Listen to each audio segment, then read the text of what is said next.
अस्सलामु अलैकुम नाज़रीन कराम, नई वीडियो में आपको खुश आमदीद कहते हैं। मैं वीडियो शुरू करने से पहले इस अजीम जज को, इस अजीम हीरो को ज़रूर सल्यूट करता हूँ। इस दौर में जब हर कोई बूट चाट रहा है, तलवे चाट रहा है, उनकी जुराबों में घुसा हुआ है, ये शख्स डट के खड़ा हो गया, इसने झुकने से इनकार कर दिया, इसको हर तरह की धमकी दी गई, इसके घर में कैमरे लगाए गए, इसने झुकने से इनकार कर दिया। इतना खौफ था इसका कि अपने लाडले आमिर फारूक से स्टे लेना पड़ गया। पता था ये हमारी बात नहीं मानेगा और अब एक और कार्रवाई डाल दी गई। वो कैसे डाली गई उसकी हकीकत भी आश्कार हो गई है और उसके लिए आपको एक और हीरो को सल्यूट करना होगा। नाज़रीन इकराम, हीरो दर हीरो पैदा हो रहे हैं पाकिस्तान में। ताकत के मुकाबले में कभी भी इस तरह की लड़ाई नहीं लड़ी गई जैसे अब लड़ी जा रही है। और एक तरफ ये काजी है, ये 26 अप्रैल 2024 को कहता है कि मेरे दौर में मुदाखलत की एक भी शिकायत नहीं है। जो वाकयात भी रिपोर्ट हुए वो पहले के हैं, जबकि मुदाखलत की जिंदा मिसाल जस्टिस तारिक महमूद जहांगीरी हैं और कराची यूनिवर्सिटी का अजीम प्रोफेसर रियाज है, जिसने बता दिया और वो तनहा लड़ गया।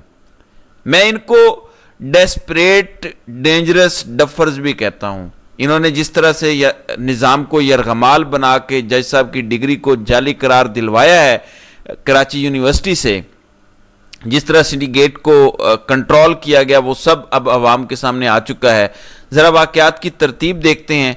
समीना पाशा ने ट्वीट किया और जुनेद ने भी एक ट्वीट किया। मैं आपको बताता हूं कि वाक़यात की तरतीब कैसे है, कि किस तरह से इस पूरे निज़ाम को इन्होंने जकड़ा हुआ है। पहले इंतखाबात मुलतवी करवाए, 90 दिन में नहीं होने दिए, फिर एक जमात पर जुल्म के पहाड़ तोड़े, फिर उस जमात को इलेक्शन से बाहर कर दिया, फिर उस जमात के हिमायत याफ्ता उम्मीदवारों को मुहिम भी न चलाने दी, उस जमात के सरबराह का जेल ट्रायल करके 4 केसों में सजा सुनाई, फिर इलेक्शन वाले दिन फोन और इंटरनेट बंद कर दिया।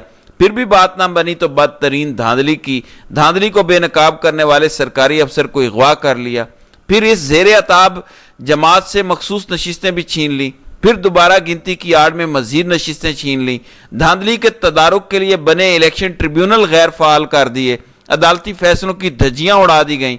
ये पिछले 20 माह का जुल्म और बर्बरियत था। लेकिन इसके साथ समीना पाशा का ट्वीट है कि पहले उम्मीदवारों को डराया कि इलेक्शन न लड़ो, फिर आरओज को डराया कि रिजल्ट बदलो, फिर जजों को डराया कि बदले रिजल्ट पर फैसला ना दो, जज को डराने के लिए जाली डिग्री का केस बनाया, फिर असली डिग्री को जाली साबित करने के लिए प्रोफेसर्स को डराया। अब और किस किस को डराना है? ये कितना घटियापन है। नाज़रीन इकराम, जैसे मैं कहता हूं कि कंपनी अपनी मौजूदा हैयत में और पाकिस्तान साथ साथ नहीं चल सकते। एक बार खान ने कहा था वजीर आजम बनने के बाद कि ये चोर डाकू बड़ा शोर मचाएंगे जब इन पर हाथ पड़ेगा। आपने मेरा साथ देना है, क्योंकि या पाकिस्तान बचेगा या ये करप्ट और चोर लोग बचेंगे। मैं आपको आज ये वाज़ेह कह सकता हूँ, 100% यकीन से कह सकता हूँ कि या पाकिस्तान बचेगा या कंपनी का गैर आइनी गैर कानूनी किरदार बचेगा। ये दोनों साथ साथ नहीं चल सकते। अगर पाकिस्तान बचाना है तो कंपनी के तमाम गैर आइनी गैर कानूनी जो ये अपने हलफ के बरक्स इक़दाम कर रहे हैं, इसको बदलना पड़ेगा, वरना पाकिस्तान और कंपनी साथ साथ नहीं चल सकते जो ये कर रहे हैं। जज साहब पे हर तरह का दबाव डाला गया। जब उन्होंने इनकार किया तो उनकी असली डिग्री को जाली करार दिलवा दिया।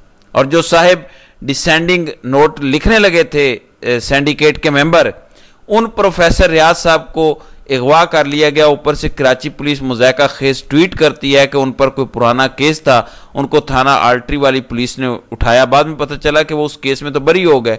और इस तरह की बातें कर रहे हैं। तो इन्हें उस दिन ये सब याद आया जब उन्होंने सिंडिकेट के मीटिंग में डिसेंडिंग नोट देना था, बताना था कि हो क्या रहा है, किस तरह दबाव डाला जा रहा है। लेकिन बाकी प्रोफेसर्स को ज़रा भी शर्म नहीं आई, हया नहीं आई ये काम करते हुए। आप मुझे बताएं, पाकिस्तान के निज़ाम में अगर इस अजीम जज के लिए हम नहीं खड़े होंगे, स्टैंड नहीं लेंगे, कल कौन हमारे साथ खड़ा होगा? वो कमिश्नर रावलपिंडी अपनी जान खतरे में डाल के रिस्क लेकर उसने बात की और वो गायब हो गया। हम पूरी कौम बेशर्मों की तरह चुप हो गए। कौन हमारे लिए स्टैंड लेगा? मुझे बताएं। कल को क्या कोई जुर्रत करेगा ہم نے ابھی تک مایوس کیا ہے کمشنر راولپنڈی کو مایوس کیا، ہم نے جسٹس طارق محمود جہانگیری کو مایوس کیا، ہم نے پروفیسر ریاض کو ابھی تک مایوس کیا ہے۔ سٹوڈنٹس میں بڑی طاقت ہوتی ہے۔ 90s میں ہم نے خود دیکھا ہے جس سڑک پر سٹوڈنٹس کھڑے ہو جاتے تھے وہاں پولیس بھی آنے سے ڈرتی تھی۔ کیا ہو گیا بچوں کو؟ اپنا حق کیوں نہیں مانگتے؟ فون، کمپیوٹر، ٹیبلٹس، بس یہ زندگی بن گئی ہے۔ عمران خان اسی قوم کو ٹھیک کر رہا تھا، اسے جیل میں ڈال دیا۔ پاکستان کی سیاست فوکس ہو رہی تھی، نوجوان نسل کی تربیت ہو رہی تھی کہ اپنے حقوق کے لیے کھڑا ہونا ہے۔ انہوں نے کہا کہ یہ بندہ بڑا خطرناک ہے، جیل میں ڈالو۔ وہ عوام کو کہہ کے گیا تھا کہ جب میں چلا جاؤں گا خاموشی سے گھر میں نہ بیٹھ جانا، کیونکہ اسے پتا تھا وہ اسی قوم میں پلا بڑا ہے، اس کو کہ ان کو اگر ریگولر موٹیویٹ نہ کرو تو یہ ٹھنڈے ہو کے بیٹھ جائیں گے۔ خان کے ساتھ کیا ہو رہا ہے وہ آپ اچھے سے جانتے ہیں۔ جو بادشاہوں کی زندگی گزارتا ہے اس کو کیسے جیل میں کھانا مل رہا ہے سبھی کو پتا ہے، جس طرح اس کا اٹھنا بیٹھنا سونا ہے۔ وہ بندہ سختی ہمارے لیے برداشت کر رہا ہے، ہم نے اس کو بھی مایوس کیا ہے، لیکن اس ساری مایوسی میں عمران خان یہ جنگ کمپنی سے جیت چکا ہے۔ یقین مانے پورے پاکستان میں کسی بازار میں جائیں اور پوچھیں کہ محب وطن کون ہے، ایک طرف کمپنی اپنے بڑوں کا نام لے اور ایک طرف عمران خان کا نام لے، تصاویر لے کر جاؤ اور وہ بھی لائیو چلاؤ، فکس میچ نہ کھیلو، آپ کو پتہ چلے گا کہ کون زیادہ مقبول ہے۔ تو کمپنی نے بیانیے کی جنگ ہار دی ہے۔ پروفیسر کو اغوا کرنے کی کیوں ضرورت پڑ رہی ہے؟ جج صاحب کی ڈگری جعلی قرار دینے کی کیوں ضرورت پڑ رہی ہے؟ میں بتاتا ہوں۔ ان کا پورا 77 سال سے ایک ہی کھیل تھا، کسی جج کے پاس گئے اور کہہ دیا کہ نیشنل سیکیورٹی کا مسئلہ ہے، یہ کرنا پڑے گا۔ جج صاحب سمجھتے تھے کہ نیشنل سیکیورٹی کے لیے ایک خفیہ ایجنسی کا بندہ ہمارے پاس ہے اور میں پاکستان کے دفاع کے لیے کچھ کرتا ہوں، تو پھر فیصلہ اپنی مرضی کا آ جاتا تھا۔ شروع میں ایسے گیم ڈالی جاتی تھی، نیشنل سیکیورٹی اور حب الوطنی کا بیانیہ ان کے کنٹرول میں تھا، لیکن عمران خان نے ان کو الف ننگا کر کے چوکو چوراہوں میں کھڑا کر دیا۔ پوری قوم جانتی ہے کہ کون محب وطن ہے، کون غدار ہے۔ آپ ذرا دیکھیں پاکستان میں یہ کہتے ہیں کہ عمران خان پلے بوائے ہے، جبکہ آکسفورڈ جا کے کہتے ہیں کہ کٹر مسلمان ہے، امریکہ جا کے کہتے ہیں کہ ریاست مدینہ بنا دے گا، پھر آپ جو کرنا چاہتے ہیں وہ نہیں ہو سکے گا۔ تو یہ ان لوگوں کا بیانیہ ہے، اور یہ بیانیہ شریفوں زرداریوں کا نہیں ہے، نہ ان میں اتنی عقل ہے۔ یہ جو ہمارے اسٹریٹجک تھنکر ہیں یہ ان کا بیانیہ ہے، لیکن اب ایک یونیورسٹی کا پروفیسر بھی ان کا بیانیہ نہیں مان رہا۔ دو نہیں ایک پاکستان، یہ عمران خان نے نعرہ لگایا تھا تو قوم کو اچھا لگا تھا، جبکہ یہ کہتے ہیں کہ نہیں ایک نہیں دو پاکستان، ایک کینٹ، ڈی ایچ ایز اور گولف والا، اور ایک تمہارا جس میں گٹر ابل رہے ہیں، سیلابوں میں گھر ڈوب رہے ہیں، ٹوٹی پھوٹی گلیاں ہیں، بجلی کی تاریں زمین پر پڑی ہیں، ٹرانسفارمر جلے ہوئے ہیں، بجلی کبھی آتی ہے کبھی نہیں آتی۔ تو ان کی ایک اپنی دنیا ہے۔ اس کے باوجود 8 فروری کے الیکشن میں کینٹ میں عمران خان نے کلین سویپ کیا اکراس دا کنٹری۔ ان کا بیانیہ ان کے گھر میں ان کے بیوی بچے نہیں خرید رہے، تو یہ شکست کھا چکے ہیں، حب الوطنی کا بیانیہ ان کے ہاتھ سے چلا گیا ہے۔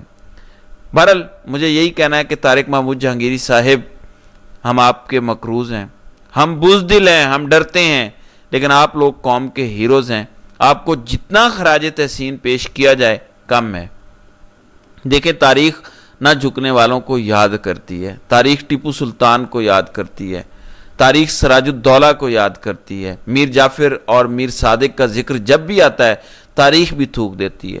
دیکھیں جب بھی اس ملک میں آئین بحال ہو، طلباء کو اس ملک میں آئین بحالی کے لیے موومنٹ شروع کرنی پڑے گی، اپنی فیسیں کم کرنے کے لیے شروع کریں، آئین کی بحالی کے لیے شروع کریں، یہ دو چیزیں کریں، یہ طلباء کا کام ہے۔ جب آئین بحال ہوگا تو یہ سب بڑے بڑے سر لٹکائے جائیں گے، آرٹیکل 6 ان سب کے اوپر لگے گا۔ سو ہم امید کرتے ہیں کہ یہ آئین ایک دن ضرور بحال ہوگا، پاکستان میں ضرور انصاف آئے گا اور یہ ملک دوبارہ ایک عظیم ملک بنے گا۔ تو ناظرین کرام، آپ کی اس ویڈیو کے حوالے سے کیا رائے ہے؟ آپ اپنی رائے کا اظہار کامنٹ سیکشن میں ضرور کیجیے گا۔